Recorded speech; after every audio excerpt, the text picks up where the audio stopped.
Hello नमस्कार। प्रदीप कुमार जहांगीर आपके सामने आज नेक्स्ट लेक्चर लेके आए हैं एनसीडे का। तो जल्दी से आ जाइए।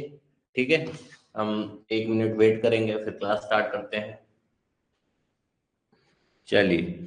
सो am I audible and my screen is visible? अगर आपको मेरी स्क्रीन दिख रही है, मेरी आवाज आ रही है, तो आप रिस्पॉन्स दे सकते हैं। फिर अपनी क्लास स्टार्ट करते हैं।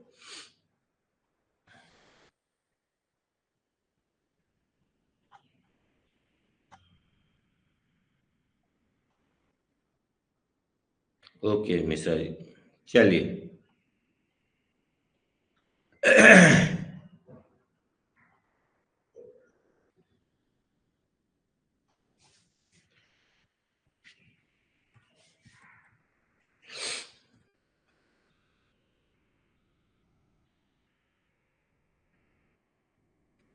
क्लास जब भी आप देखो, उससे पहले जो भी हम पहले पढ़ चुके हैं वो जरूर रिवाइज करके बैठे, है ना। क्योंकि कुछ कुछ ऑब्जेक्टिव क्वेश्चन है ना, उनको बार बार देखने से याद हो जाते हैं। बताओ स्टेकर क्या था, किस में था? बकेट व्हील एक्चुएटर में। सरफेस माइनर में कोई ड्रिलिंग ब्लास्टिंग वगैरह नहीं करनी होती है। चलिए, हम 155 तक देख लिए थे, 154 155। अब चलिए अगला क्वेश्चन 156वां क्वेश्चन तक स्टार्ट करते हैं। How much time a drag line may take a complete a cycle for a single pass? पहले तो आपको साइकिल पता होना चाहिए। कोई भी मशीन अगर आप पढ़ रहे हैं या आप माइनिंग में काम कर रहे हैं या करेंगे, तो आपको पता होना चाहिए कि साइकिल क्या होती है। तो थोड़ा उसको साइकिल को अंडरस्टैंड कर लेते हैं। जैसे पहले मान लो डंपर का पता करें। मान लो ये आपका डंपर है, ठीक है। तो इसका साइक्लिक टाइम क्या होगा डंपर का? मान लो इसको यहाँ ए पॉइंट है, यहाँ पे आपका शॉयल है, इसी जगह मान लो, और बी पॉइंट पे आपका डंपिंग है। तो आपका साइक्लिक टाइम क्या होगा? फर्स्ट, ये जहां से आप मान रहे हो, मान लो ये आप सोइल के पास से मान रहे हो, तो यहीं से मान लो। ठीक है। फर्स्ट लोडिंग, ठीक है, लोडिंग। फिर यहां से यहां ट्रैवलिंग, फिर डंपिंग, फिर डंपिंग हो गया, फिर यहां से यहां ट्रैवलिंग। तो ये चार चीजें कवर होती है साइक्लिक टाइम में। ठीक है। अगर यही चीज सोवेल में बोलता,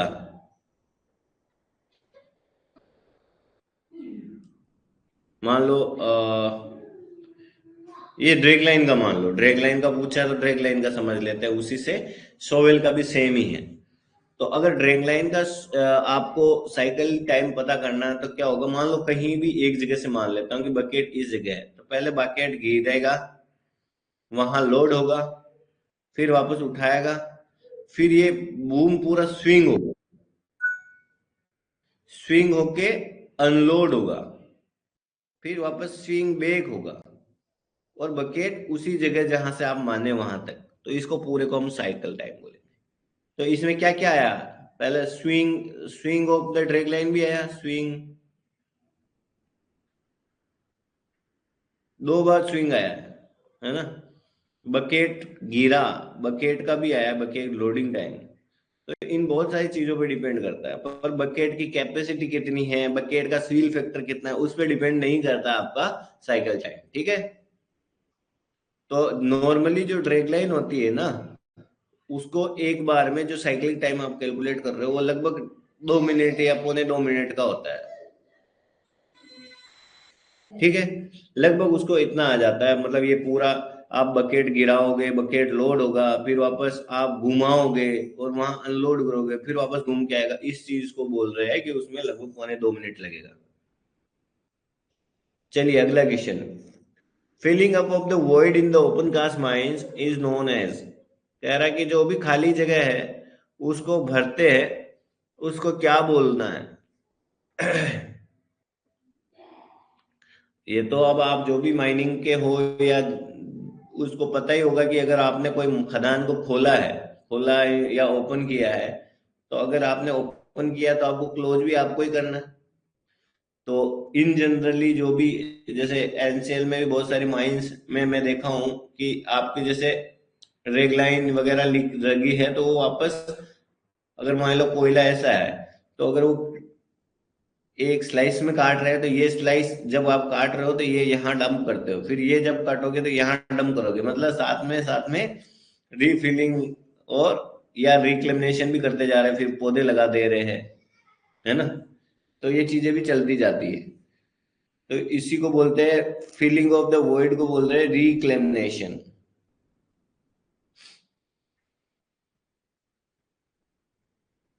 पहले जैसे आपने खदान खोदा था, इस तरह से चल रहा था, बाद में आपको इस तरह का देख के जाना है। और साइमल्टेनियसली आपको अगर नहीं पता, बता देता हूँ। अगर मान लो यहाँ आपने माइंस खोली है, ये माइंस आपकी, यहाँ अगर मान लो पहले जंगल था, तो आपको जंगल कटवाने का पैसा भी माइंस ओनर को देना है, और ये पेड़ है वो भी जंगल विभाग फॉरेस्ट वाले लेके चले जाएंगे। फिर आपको एक अलग से जगह खरीदनी है, उसके पैसे भी माइंस को देने हैं। फिर उसके बाद में यहाँ पौधे लगाने हैं, उसके पैसे भी आपको ही देने हैं, है ना। तो मशीन मतलब बहुत ज्यादा नुकसान होता है कंपनी को अगर सही से प्रॉफिट नहीं कमा रही है तो, क्योंकि कॉस्ट बहुत सारी होती है। पर माइंस अगर खोल रहे हो आप, तो कॉस्ट बेनिफिट एनालिसिस करते हो। चलिए अगला question, a loose mineral deposit form either by the chemical weathering at the deposit of the origin, chemical weathering at the place of the origin, और the form by the mechanical weathering of the ore body. कह रहा है कि ऐसा कौन सा deposit है जो केमिकल, या तो केमिकली वेदरिंग होके बनता है, या फिर मैकेनिकली।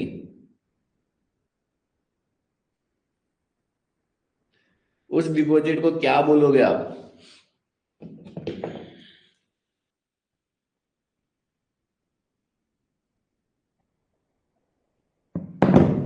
उसको हम प्लेसर डिपॉजिट बोलते हैं। प्लेसर डिपॉजिट क्या होता है? एक collection of valuable minerals. Valuable minerals कौन से हो गए भाई? सोना हो गया, है ना। सोना वगैरह बहुत वैल्यूएबल मिनरल है, तो अगर उनके जो डिपॉजिट्स है उनको अपन प्लेसर डिपॉजिट बोल सकते हैं। तो आपके गोल्ड अगर मिक्स हो गया सैंड ग्रेवल वगैरह का, फिर आप उसको सोना वोना निकालते हो उससे, वो प्लेसर डिपॉजिट का ही है। तो weathering and mechanical process separate heavy minerals from their source rock, which are the washed down into the sea beaches and the gravel। चलिए अब आपके डाउट्स देख लेते हैं, अगर किसी को कुछ डाउट है तो।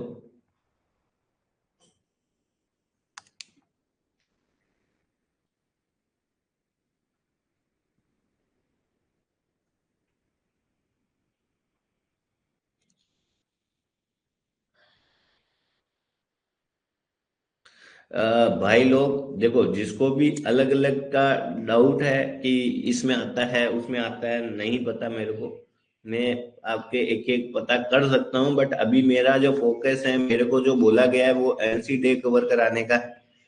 ठीक है, तो एनसी डे बुक में अलग अलग चैप्टर्स हैं, है ना। उसमें आपको अभी माइनिंग मेथड पढ़ रहे हैं, फिर उसमें वेंटिलेशन भी है, उसमें अलग अलग मशीनरी भी है, उसमें अलग अलग टॉपिक्स है। तो मैं केवल एनसी डे अभी कवर करा रहा हूँ। वैसे ही मैंने एक एक गौरिक बुक्स कंप्लीट कराई थी, और ऐसे ही मैंने डीजीएमएस का माइन मशीनरी करवाया था। तो मेरे को जो इस क्लास में बोला गया है एनसी डे कवर पूरी कराने का, तो वो करा रहा हूँ, जिससे कि आपके रिकॉर्डेड और लाइव क्लास में आपको एनसी डे, अगर किसी को पढ़ना हो किसी भी एग्जाम में, तो वो लोग आप उसको यूज कर सके। ठीक है। और सुयास जी, इसका पीडीएफ जरूर मैं अपलोड कर दूंगा। ठीक है।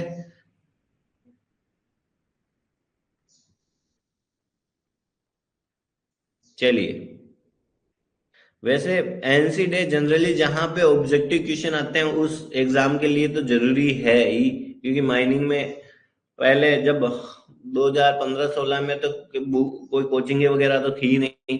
उस समय तो एक एक और एनसी डे वगैरह को बहुत अच्छी बुकें माना जाता था। ये 3-4 बुकें तो थी, एनसी डे, एक एक गोरी और डीजे देसो, है ना। चलिए, the process of underwater mining of the sand, clay, tin and the placed deposit of the gold is known as. बताओ कि अगर मान लो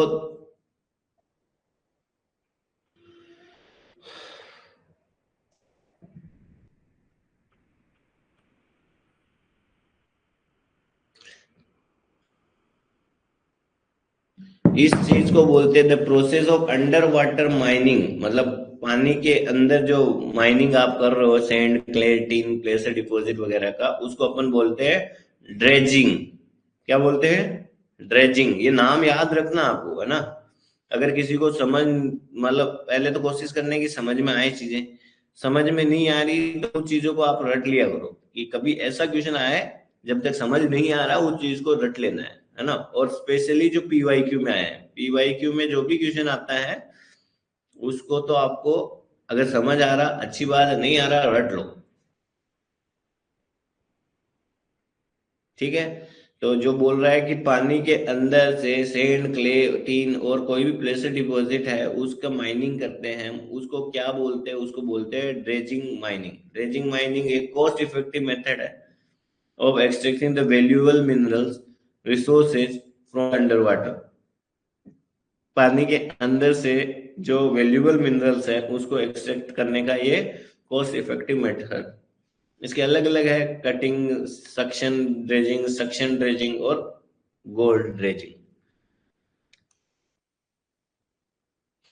अगला question, the ratio of the weight per volume, unit volume of the solid rock mass is the benches and the weight per unit volume of the loose rock mass after the blasting और the loosing is cold. कह रहा है कि मान लो ये आपका एक जगह है, ठीक है, आपने यहाँ पे इसको इस इतने एरिया को ब्लास्ट किया, ठीक है। अब इसका मान लो पर यूनिट पर वॉल्यूम है ना, और ये कहीं पे आप ऐसे गिराओगे इसको, ओबी को, तो इसके और इसके जो रेशियो में जो अंतर आता है उसको क्या बोलते हो आप?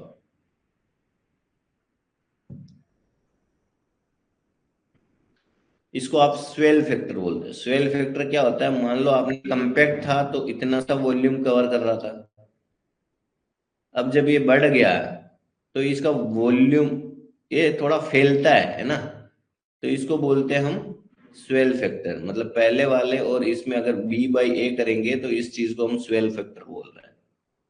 इस तरह से, जैसे देखो इसने इतना से एरिया निकाला, अब इसको कहीं गिराया, तो अब स्वेल फैक्टर अलग अलग का अलग अलग होता है ना। कोई जमीन की मिट्टी है तो वो 20 to 30% होता है, और अगर क्ले का देखा जाए तो वो 30 to 40% होता है। क्ले का थोड़ा ज्यादा होता है स्वेल फैक्टर, है ना। तो स्वेल फैक्टर मतलब कौन सा, अगर पहले जब वो दबा हुआ था तो उसका कुछ एरिया वॉल्यूम होगा, जब इसको बाहर निकालेंगे तो ये थोड़ा फैलता है ना, थोड़ा चौड़ाई में फैलता है, क्योंकि उसमें बीच में वॉइड आ जाएंगे ना। तो इसी को डिफरेंस या इसी के रेशियो को हम बोल रहे हैं स्वेल फैक्टर। ठीक है, कोई भी डाउट है आप पूछ सकते हैं।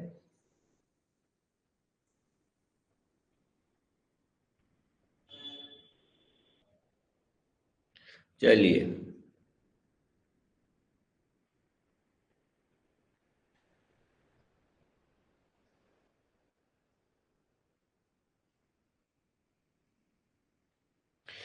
ब्रिज गोपाल जी, AK गोरे के वीडियो और PDF ऑलरेडी अपलोडेड है।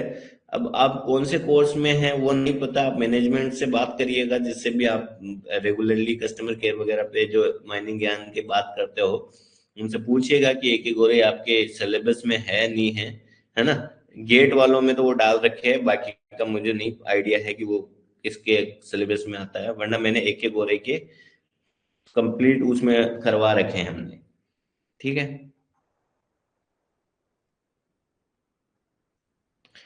मिश्रा जी, अब पाउडर फैक्टर नहीं होता है। पाउडर फैक्टर क्या होता है? उसमें एक्सप्लोजिव भी आता है, भूल गए क्या?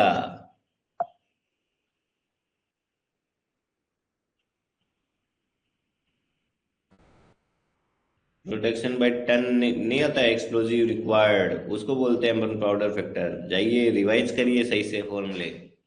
चलिए, विच of the following factor is consider for calculating of the cyclic time? Cycle time तो मैं बताया था क्या होता है साइकिल टाइम।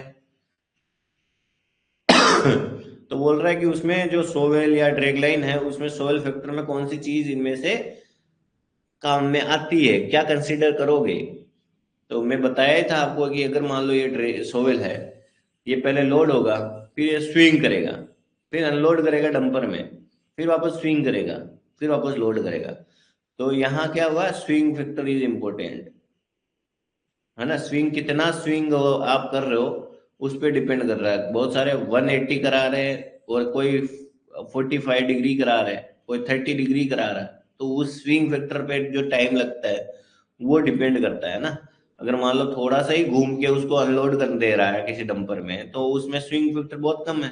अगर मान लो बहुत सारे ऑपरेटर वगैरह एफिशिएंट नहीं होते, वो 180 करके फिर लोड कर रहा है, तो उसमें तो दिक्कत है ना। तो स्विंग फैक्टर पे डिपेंड करता है, बकेट फैक्टर पे डिपेंड नहीं करेगा, स्वेल फैक्टर पे डिपेंड नहीं करेगा। मान लो माल कम जाएगा, क्या दिक्कत है, बट तो वो साइकिल टाइम अलग, साइकिल टाइम पे डिपेंड नहीं कर रहा।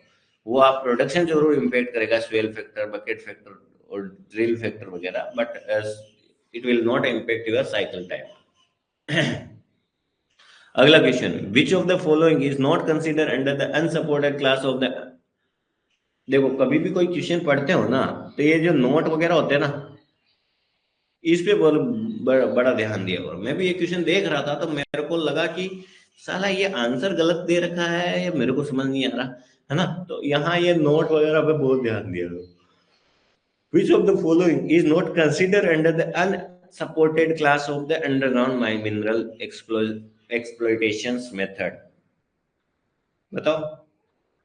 ये चार्ट मैंने पहली क्लास इसके लेक्चर 1 में ही बताया था कि देखो, कोल माइंस होती है, मेटल माइंस होती है। कोल में generally board and pillar, long wall और ब्लास्टिंग गैलरी। मेटल में अनसपोर्टेड, सपोर्टेड और केविंग। ये अनसपोर्टेड सपोर्टेड वाला क्यों कॉन्सेप्ट आता है? क्योंकि मेटल में आपका मेटल थोड़ा स्ट्रॉन्ग होता है, तो कभी कभी खुद भी सपोर्ट कर देता है। तो जो अनसपोर्टेड में है कौन कौन से, देखो, अनसपोर्टेड में सिनकेज है, सब लेवल है, स्टॉप पिलर है और रूम एंड पिलर है। Room pillar, sub level, shrinkage, top and pillar. Supported में कट एंड फिल को आप सपोर्ट करना पड़ेगा, स्टूल को करना पड़ेगा, स्क्वायर सेट को करना पड़ेगा। केविंग में long wall, sub level caving और ब्लॉक केविंग। तो यहाँ पे पूछ रहे नॉट कंसिडर अनसपोर्टेड क्लासेस में कौन सा नहीं है?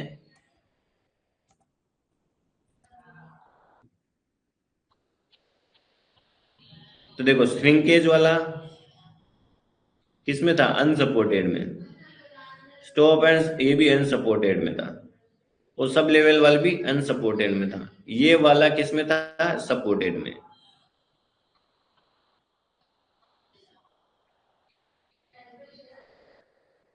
ठीक है।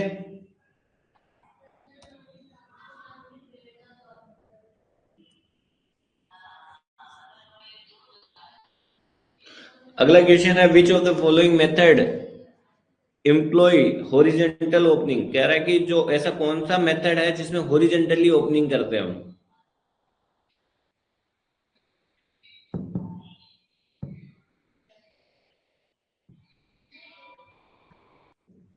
हॉरिजेंटली ओपनिंग हम रूम एंड पिलर में करते हैं। ठीक है, ऐसे वाले क्वेश्चन को आपको याद ही रखने हैं कि हॉरिजॉन्टली ओपनिंग कहाँ करेंगे, है ना। अब ये वाला तो चार्ट से आपको याद रह जाएगा, ठीक है, बट कुछ कुछ क्वेश्चन होते हैं उनको याद ही रखना पड़ेगा, उनके कुछ पॉइंट्स आपको। जब भी आप डीजे देशमुख भी देखो, आपके जो डीजे देशमुख पूरा का पूरा कवर है ना। तो आप सर्च करिएगा डीजे देशमुख भी।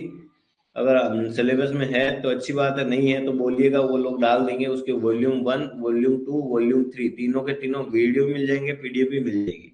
ठीक है, एक एक हो रही है ये चीजें, आपको मस्ट है। एनसी डे अभी चल ही रहा है, तो इनमें से आप डीजे देशमुख में आपको सारे सारे माइनिंग मेथड है ना, अच्छे से हो रखे हैं। उसमें आपके हर टॉपिक आपको करना कैसे है, कोई भी टॉपिक लिखना माइनिंग मेथड में जब आप करोगे उससे, तो आपको कोई भी एक टॉपिक लिया, मान लो कट एंड फिल लिया, ठीक है। अब उसके आपको पहले मेथड के बारे में पता होना चाहिए, फिर उसके एडवांटेज और फिर उसके डिसएडवांटेज। इस तरह से आपको हर टॉपिक करना है। जैसे उसकी कंडीशन कौन सी होती है कि भाई वीक रॉक कौन सी चाहिए, सपोर्ट सिस्टम कौन सा चाहिए, रूफ कौन सी और कौन सी, टाइम कैसा लग रहा, कॉस्ट कितना लग रहा है, कौन कौन से मिनरल मेटर। तो ये चीजें आपको थोड़ा डिटेल से पढ़ोगे ना, तो माइंड मेथड आपको बहुत इजी लगने लग जाएगा। ठीक है, मैं कोशिश करूंगा कि मैं आपको एक ही जगह कुछ कुछ मेथड के बारे में बता दूं या कुछ वीडियो दिखा दूं, ठीक है।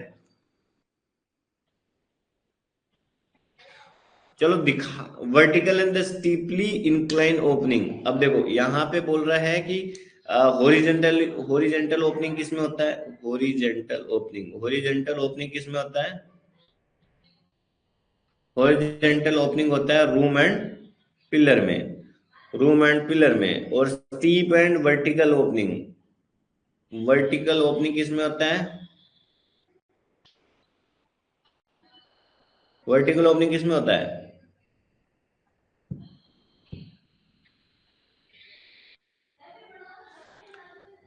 वर्टिकल और स्टीपली इंक्लाइन ओपनिंग सुटेबल किस में सुटेबल है, श्रिंकेज टॉपिंग में।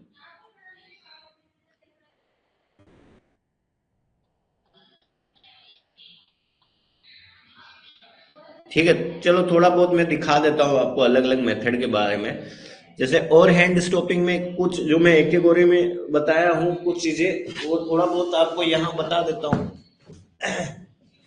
और हो सका तो थोड़े वीडियो भी दिखा दूंगा कि आपको मेथड थोड़ा अंडर दिमाग में रहे कि किस टाइप से होता है। क्योंकि एज ए माइनिंग इंजीनियर हमको थ्योरी तो बहुत सारी पढ़ाई जाती है कॉलेजों में या कहीं पे पढ़ते हैं हम, बट चीजें समझ कम आती है ना। तो कोशिश प्रयास वही रहेगा कि कुछ चीज समझ में आए। देखो, और आवर हैंड स्टॉपिंग में क्या होगा, पहले आपने पूरा पूरा ये जो है ना, ये वाला होल सेंटर होल ये पूरा पूरा मार दिए, है ना। फिर आपने यहाँ पे शूट्स बना दिए, ये जो इनको बोल रहे हैं हम शूट या सील पिलर बोल दो आप। नीचे में बताया था ना, नीचे होते हैं वो सील पिलर, ये साइड में होते हैं उनको रिब पिलर बोल रहे हैं, ऊपर होता है क्राउन पिलर। आपने सेंटर होल मारा और नीचे से इस तरह से कटिंग करते करते आ रहे हैं, इसको बोल रहे हैं हम आवर हैंड स्टॉपिंग।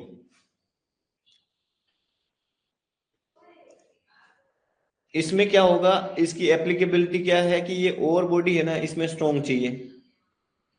इसमें हम लोअर से अपर की तरफ आते हैं। हैंगिंग वॉल और फुट वॉल समझते हो आप, कि अगर ये आपका ओर है तो ये ऊपर की साइड जो होगी वो हैंगिंग वॉल और नीचे की साइड होगी वो फुट वॉल, इधर से अगर आप काम कर रहे हैं तो। और इसका जो इंक्लिनेशन है वो होगा 40 to 90 डिग्री, मतलब या स्टीप तक जा सकता है ये वो। और थिकनेस इसकी कम से कम 4.5 मीटर होनी चाहिए।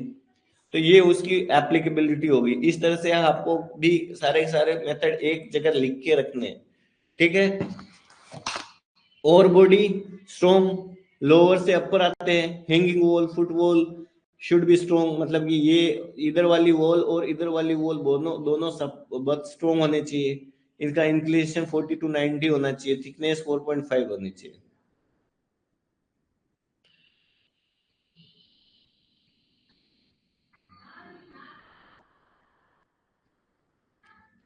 ठीक है, इसके कुछ डिसएडवांटेज भी है। इसमें वर्किंग डिफिकल्ट होती है। क्यों डिफिकल्ट होती है, क्योंकि जैसे मान लो आप ये देखो ये वाला कट लिए, तो आपको यहाँ आपके आदमी को यहाँ खड़ा होके आगे की ड्रिलिंग मारनी पड़ेगी, है ना। तो अब ये कभी कभी रूफ ये आपका स्टॉप फॉल हो गया तो ये आदमी जो यहाँ काम कर रहा है वो मर सकता है।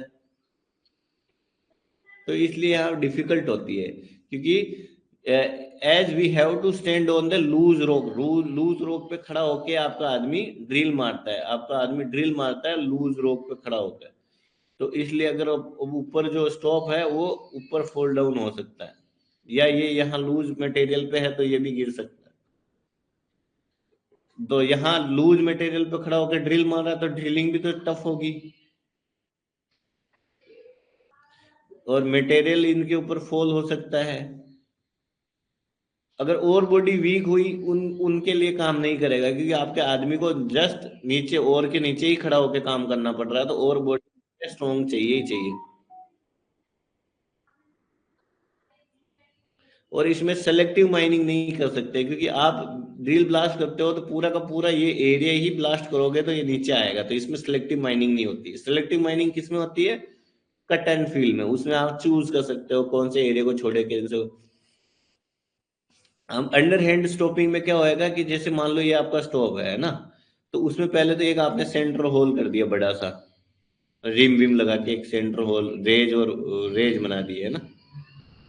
रेज और विंच दोनों बोल सकते हो आप, और रेज, रेज या विंच, ठीक है, आपने बना दिया। अब क्या करोगे आप कि जो अंडर हैंड है उसमें ऊपर से स्टार्ट करोगे। आप यहां से पहले इतना कट करें, फिर अगली बार से ये दो स्टेप में हो गया,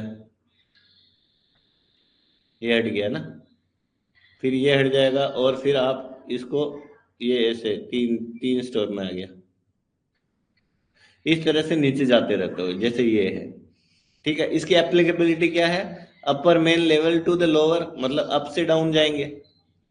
इसमें जो हैंगिंग वॉल है और फुट वॉल है ये स्ट्रोंग होने चाहिए, दोनों में स्ट्रोंग है। अपर हैंड और ओवर हैंड दोनों में स्ट्रोंग होने चाहिए, इसका भी इंक्लिनेशन होना चाहिए, ठीक है। इसके भी कुछ डिसएडवांटेज है। क्या डिसएडवांटेज है? इसमें transport of the ore difficult होता है, क्योंकि आप जैसे इस तरह से इसको ड्रिल मार रहे हो ना, अब आपको यहां से मक करके ऊपर लेके जाना पड़ेगा। पहले वाले में क्या था?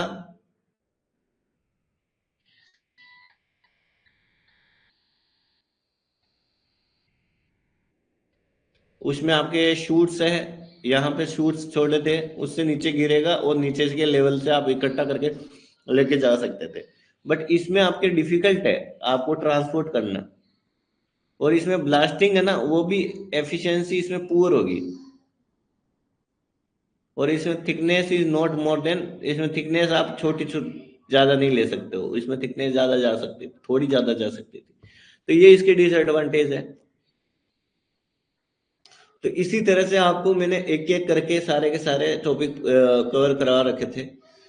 अगर मेरे को और भी टाइम मिला तो मैं बाकी के धीरे धीरे एक एक टॉपिक ले लूंगा और आपको करा दूंगा, ठीक है। चलो इस क्लास को करते हैं, फिर लास्ट में एक दो तो मेथड के आपको वीडियो दिखा दूंगा मैं, है ना।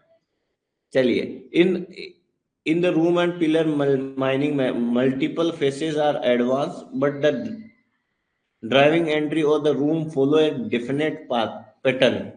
कह रहा है कि बहुत सारे मल्टीपल फेसेस होते हैं। पहले तो आपको बताओ,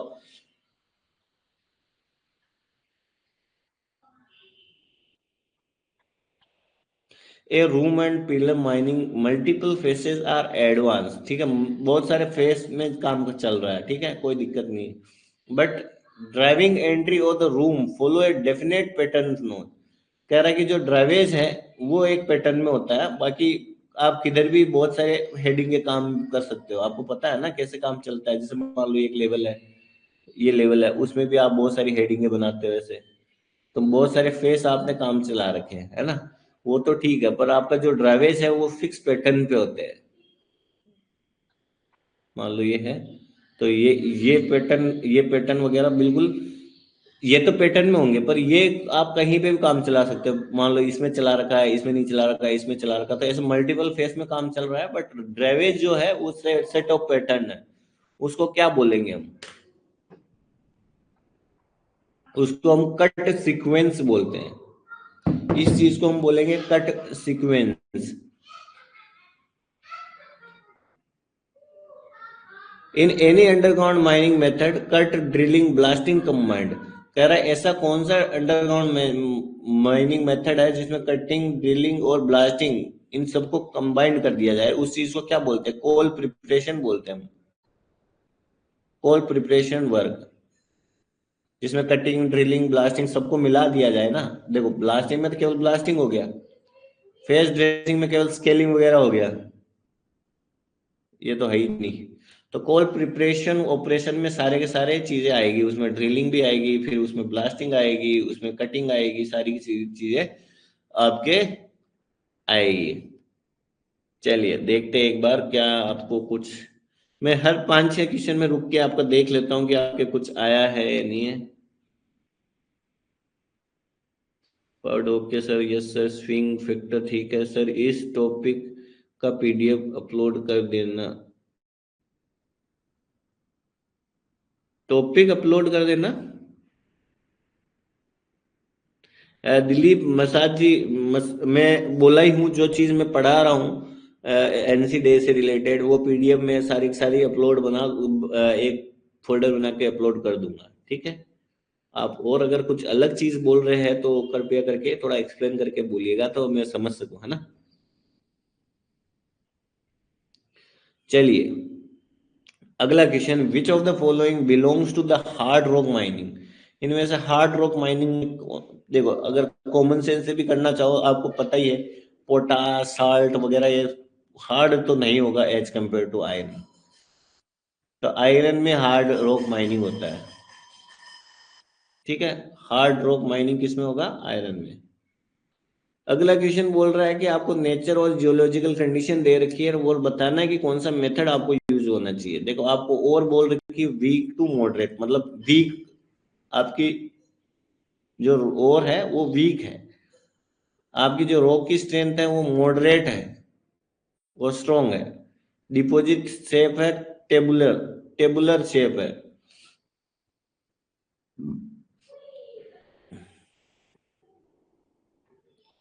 और उसका डिपिंग है वो फ्लैट है। शेलो टू मॉडरेट, और डेप्थ उसकी शेलो टू मॉडरेट, मतलब बहुत ज्यादा जो सरफेस है उससे ज्यादा बहुत ज्यादा डेप्थ में नहीं है कोई भी और बॉडी। तो पहला क्या बोला, जो ये और बॉडी है, ये अगर और बॉडी है आपका, ये सरफेस है, तो ये जो और बॉडी है वो वीक है, वीक ज्यादातर वीक या मॉडरेट है। और रॉक जो यहाँ पे, ये जो रॉक है, ये रॉक जो है, मतलब जो आपकी रूप जो बनेगी वो मॉडरेट या स्ट्रॉन्ग में आती है,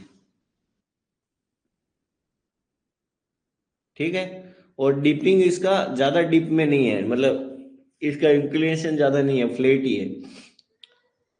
और इसकी डेप्थ है वो ज्यादा डेप्थ भी इनमें भी नहीं है, डेप्थ भी ज्यादा नहीं है। कॉस्ट भी आपको बीच में रखनी है, ज्यादा महंगा भी नहीं करना है, ज्यादा सस्ता भी नहीं करना, ठीक है। तो अब ये 4 मेथड दिए, इनमें से कौन सा है, पहला देखो एक एक चूज करते हैं।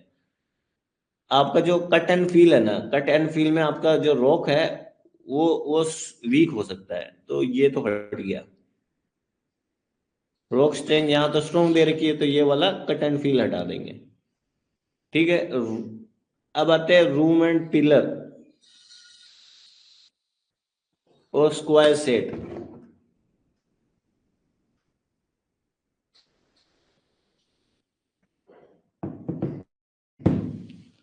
देखो स्क्वायर सेट का तो अपन कहीं पढ़े हैं, नहीं पढ़े तो पढ़ लेंगे कि ये मेथड थोड़ा कॉस्टली है ना, अपने पास ज्यादा कॉस्ट लगाने की जितनी नहीं है, अपने पास मॉडरेट पैसा लगाना है, तो स्क्वायर सेट भी हट गया। बाकी एक ही मेथड बता, room and pillar.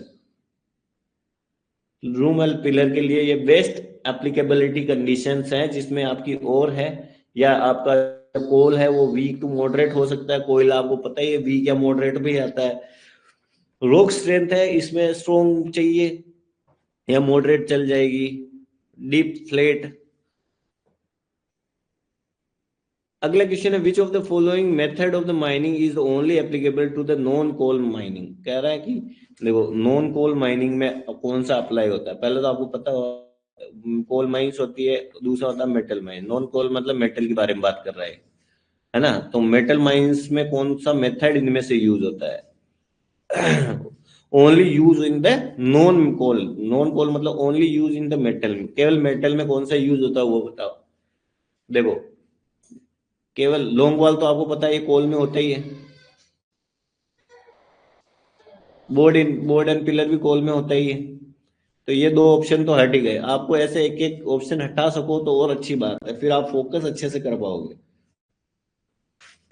Board and pillar long वाल को क्यों हटाया? क्योंकि दोनों कोयले में यूज होता है, अपने को केवल मेटल में यूज होने वाला बताना है। देखो सब लेवल स्टोपिंग भी अपन देखते हैं कि कभी कभी कोयले में यूज होता है। तो एक ही ऑप्शन बता है, stop and pillar mining method, ये केवल मेटल माइंस में यूज होता है, कोयले में नहीं यूज होता है।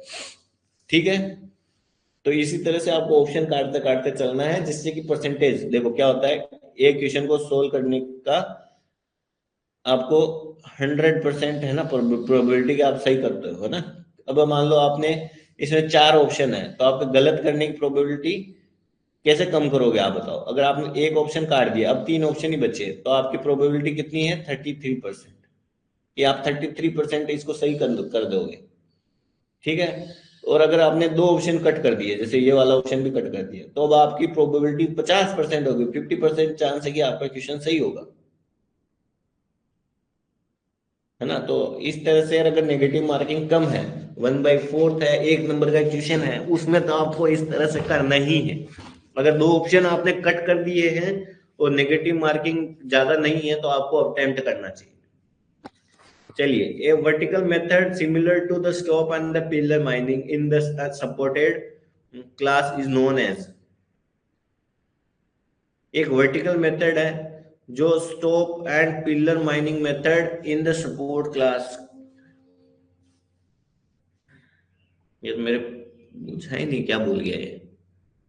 ए vertical method similar to the stope, अच्छा ऐसा कोई वर्टिकल मेथड बताओ। देखो हॉरिजॉन्टल मेथड होते हैं, वर्टिकल मेथड होते हैं, तो वर्टिकल मेथड में ये बोल रहा है कि जो स्टॉप एंड पिलर माइनिंग है ना, उसमें जो एक होते हैं सपोर्ट, एक अनसपोर्टेड। तो जो सपोर्टेड क्लास है वैसा वाला मेथड बताना है, तो वो होता है स्टूल स्टॉपिंग। देखो इसमें, देखो ये सपोर्ट यूज हो रहे हैं, इसमें ये जो लकड़ी वाले आप यूज करते हो ना, टिम्बर विम्बर जो भी, इसको हम बोलते हैं सपोर्ट या स्टूल्स।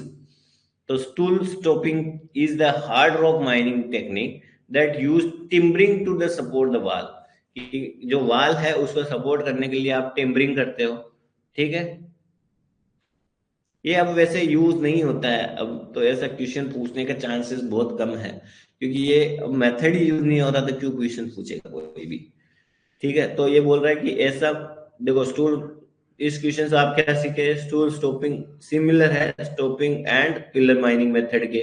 और ये स्टूल स्टॉपिंग है, इसमें आप सपोर्ट सिस्टम यूज करते हो, कौन सा वाला? टिम्बर, जिसमें आप वॉल को सपोर्ट करते हो।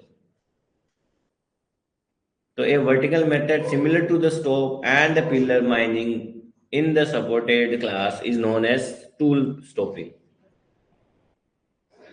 थोड़ा रुक के मैं थोड़ा 2-4 आपको वीडियो दिखा देता हूँ, थोड़ा बोरिंग ना लगे।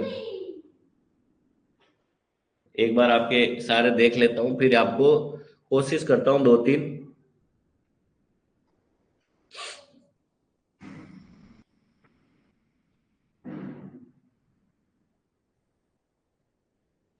कौन सा वाला देखना चाहेंगे? चलो अंडर हैंड दिखा देते हैं।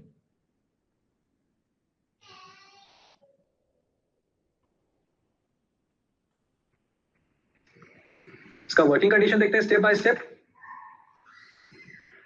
देखो सबसे पहले 2 इक्वल पार्ट में ब्लॉक को डिवाइड कर दिया जाता पहले है। दो इक्वल पार्ट में आपका जो ये ब्लॉक है या स्टॉप है उसको डिवाइड कर दिए। ठीक है, ये बीच में आपने रेंज बना के, उसके बाद हम लोग का जो डायरेक्शन होता है वो डाउनवर्ड होता है, upper level to lower level. फिर इसमें हम लोग अब इसमें डायरेक्शन अपना अपर से डाउन चल रहा है, आते हैं अपर लेवल से ओवर बॉडी में, जैसे यहाँ पे बना हुआ ये हेडिंग है, ओवर बॉडी में इन करने के लिए अपर लेवल से। उसके बाद हम लोग ड्रिलिंग ब्लास्टिंग करके बेंच बनाते हैं। ये कंसेक्यूटिवली बेंच बनता है, ऐसे जैसे कि ओपन कास्ट बनता है अपन बेंच बनाते सीक्वेंस जाते में, हैं और नीचे चलते वैसे जाते ही हैं। हॉरिजॉन्टल स्लाइस के थ्रू ये कंटिन्यू उसी तरह बेंच बनेगा। और जो यहाँ पे ब्लास्टेड ओर रहेगा वो मेरा सेंटर में जो ये रेज रेंज है, और ये ब्लास्टेड इसके मटेरियल थ्रू कैसे जाएगा? मैं वहां थोड़ा गलत बता दिया था कि आपको यहाँ से लेके जाना है, यहाँ पे आप इससे गिराओगे, है ना। ये जो आपने सेंट्रली आपने होल मारा है ना, इससे गिराओगे। मेरा हॉलिश, इसे लोअर लेवल को हम लोग हॉलिश लेवल बोलते और हैं। यहाँ पे यहाँ पे जो आपके भी नीचे माइंड क्या होगा, या जो होल रोड होगा या नीचे वाला लेवल है, आप उससे उसको ट्रांसफर कर दोगे। पर इसमें इस वाले मेथड में क्या दिक्कत है, ये बहुत बार आपका चोक हो जाता है। कर रहेंगे ट्रांसपोर्टेशन के लिए, वो उस पे जाके सीधा डायरेक्टली लौट जाएगा, और वो जहाँ पे ओवर बीम रहेगा अंडरग्राउंड फैसिलिटी में, वहां से क्रश होके हुए फिर वो सरफेस में जाएगा। ठीक है, समझे? आपको ऊपर से नीचे आना है और ये सेंट्रल होल से आपका और नीचे चला जाएगा और यहाँ से आप ट्रांसपोर्ट कर सकते हैं इसको। ये हो गया आपका कौन सा method, under hand.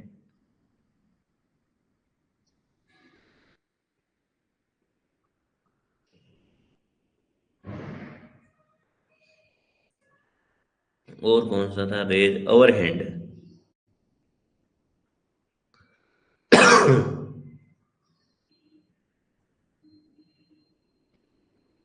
Overhand stoping का वर्किंग देख लेते हैं कैसे होता है।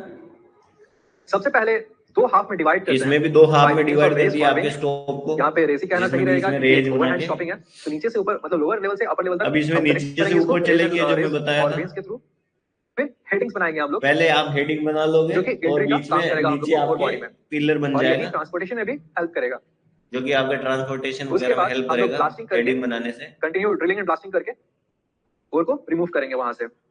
इस मेथड में ये आगे जाते रहता है।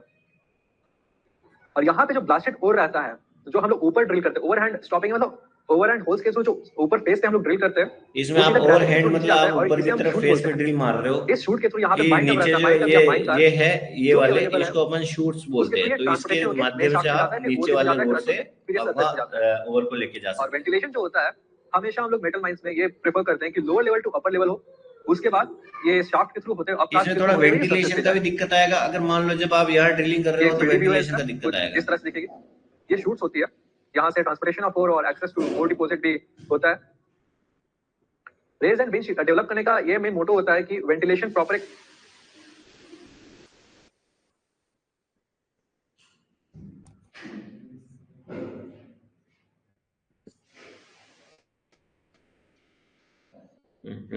एक और कौन सा श्रिंकेज दिखा देता हूं मैं, क्योंकि श्रिंकेज के बारे में भी बार बार आया। तो दो मेथड वो देख लेते हैं, shrinkage and cut and feel, है ना।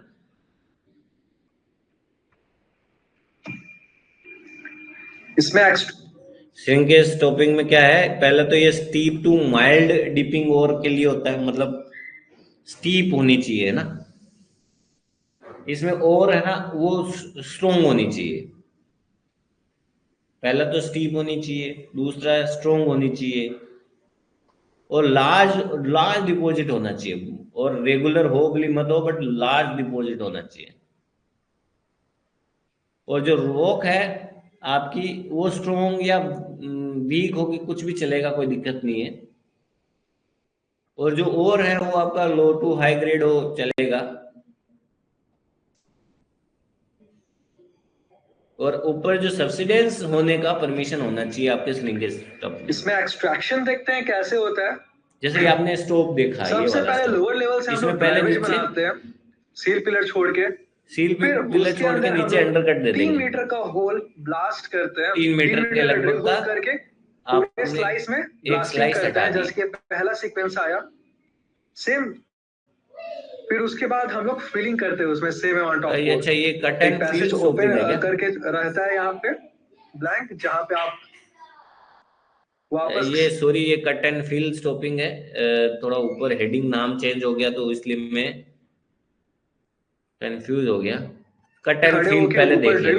इसमें पहले आपने नीचे कट किया, मेरे पहले सील पिलर बनाए। ये जो दिख रहे हैं ये सील पिलर है, जो मैं बताया था कि नीचे सील होते हैं, ऊपर क्राउन होता है, साइड में रिप पिलर होता है। तो आपने पहले सील पिलर बनाया और एक 3 मीटर की स्लाइस कट कर दी है और उसको आप फील कर रहे हैं। यहाँ पे एक चैनल रहता है, यहाँ पे आगे का एनिमेशन आएगा, वहां पे एक चैनल कंटिन्यूअसली करेक्ट रहता है, ये फील नहीं रहता है कंप्लीट। मतलब ऐसा कुछ चैनल छोड़ेंगे जिससे कि आप मटेरियल को नीचे भेज सके, पूरा कंप्लीटली रिवील नहीं करेंगे। जो कि 3 मीटर और अब 3 मीटर में हम एक एक स्लाइस करते करते ऊपर चलेंगे और उसको फील करते करते चलेंगे। और ये जो ब्लास्टेड मटेरियल होता है वो यही शूट से ही ट्रांसपोर्टेशन होके, और ये ब्लास्ट आप कर रहे हो तो आप सोच रहे होंगे कि यार जब नीचे फील कर दिया तो मटेरियल कहाँ जा रहा है। तो आपके यहाँ जो शूट्स, यहाँ अभी एनिमेशन में 2D दिख रहा है तो सही से नहीं दिख रहा। बट यहाँ शूट्स में जगह रहती है जिससे कि आप मटेरियल को नीचे और भेज इसमें सकते जो ये फिलिंग हो रहा है आजकल हाइड्रोलिक फिलिंग होता है, हाइड्रोलिकली फिलिंग होता है by the means of water. देख रहे हैं ये जो चैनल है शूट है पूरा कंप्यूटर में रहता है हाइड्रोलिक थ्रू। एडवांटेजेस की हम ये कट एंड फील स्टॉपिंग था यार, श्रिंकेज बोल दिए हैं तो दिखाना तो पड़ेगा। And adaptability to variations in the rock mass. It is generally referred to as a small-scale mining method.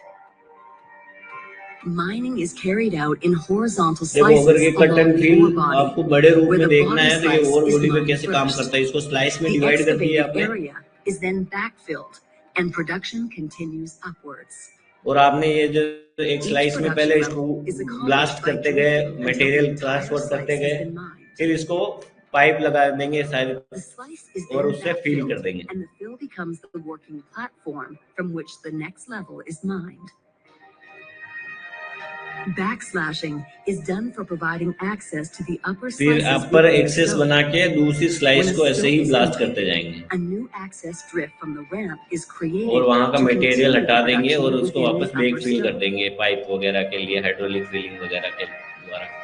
One of the advantages with cut and fill mining, such as to mine the ore in the ore truck ground, the mining can another level in the ore body and ऐसे excavate in simultaneously आप parallel. ऊपर भी काम कर रहे हो, नीचे भी काम कर रहे हो, The दोनों चीजें equipment used for mining the simultaneously ore कर सकते हो is used अगर आपने in a इस mine तरह area, से बनाया है।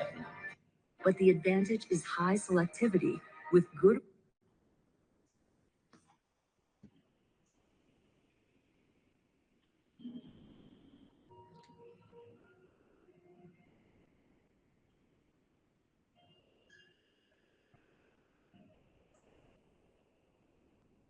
चलो अब अपने वापस अपने वाले चैप्टर पे आते हैं।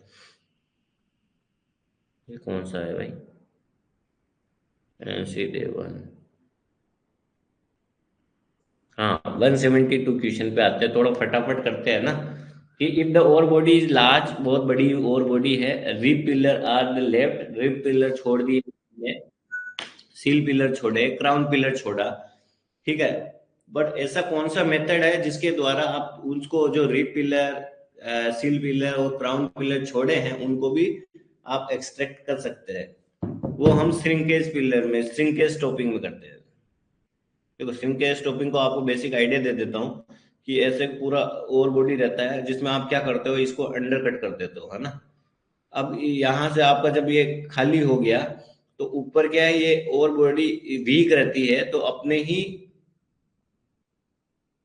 अपने ही वेट के द्वारा ये नीचे ब्लास्ट होके धीरे धीरे ये शूट्स वगैरह के द्वारा नीचे नीचे आती जाती है और आप इसको ट्रांसपोर्ट करते जाते हो जगह के अपने ही वेट के द्वारा, ग्रेविटी के द्वारा ये टूट टूट के नीचे गिरता जाता है। इस तो ये चीजें जो आपका यहाँ पे सील पिलर है, रिब पिलर है, ये सब आप एक्सटेंड करते हो श्रिंकेज पिलर स्टॉपिंग में।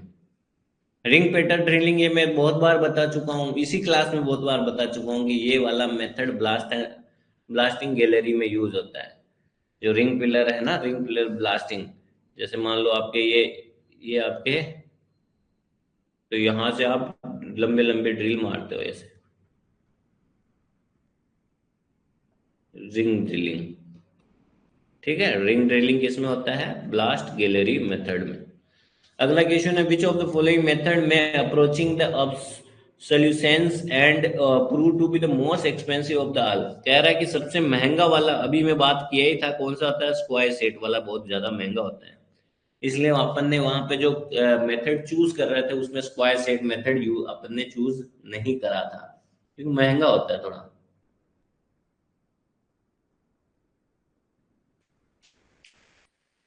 अगला question, the area of the working face broken per drilling per hole is termed as.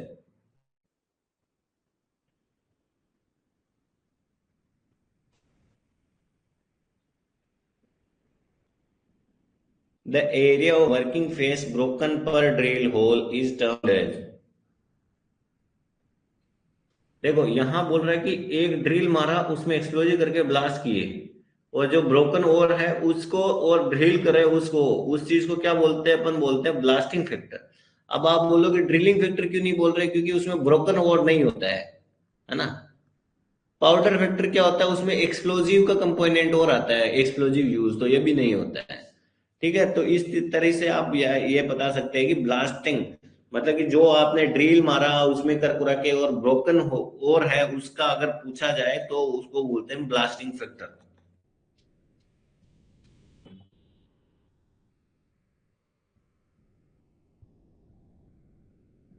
Sir cut and fill में कौन सा कटिंग मेथड यूज होते हैं?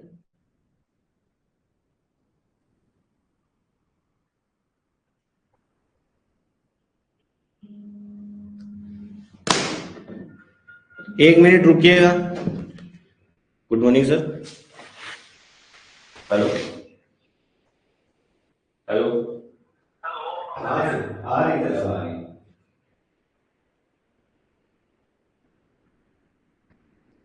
सर अभी नहीं बताता हूँ, बस वेट करो।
चलिए क्लास आज यहीं खत्म करते हैं, कुछ आवश्यक कार्य की वजह से एक क्लास रोकना पड़ रहा है। कल यही से स्टार्ट करेंगे, ठीक है।